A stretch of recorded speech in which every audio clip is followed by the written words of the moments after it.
BFM Business, BFM Crypto, la chronique. Et Antoine, c'est laborieux sur les cryptos, notamment sur le Bitcoin qui lâche les 65 000 $.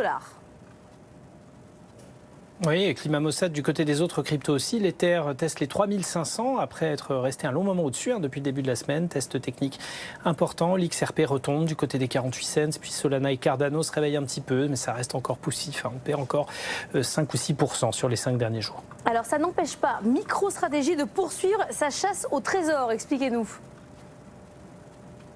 Oui, le groupe a encore accru ses achats de Bitcoin ces dernières semaines et conforte sa cagnotte, conforte aussi son statut de première entreprise au monde en matière de détention de Bitcoin.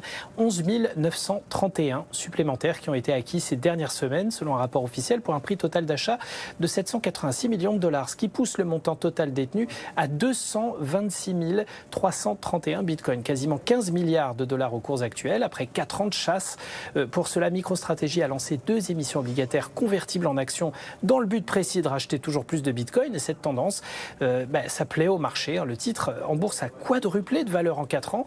Et les analystes pensent que c'est loin d'être terminé. Bernstein, par exemple, conseille le titre à surperformer avec un cours cible de 2,90 $, alors que l'action a terminé hier à 1,46 $. Donc un sacré potentiel, mais pas vraiment lié à l'activité fondamentale de MicroStrategy, qui reste l'analyse de données. Ça, apparemment, Wall Street s'en préoccupe assez peu, préférant miser sur cette stratégie payante pour l'instant de création d'une vraie masse monétaire en Bitcoin qui reste sans équivalent dans le paysage économique mondial.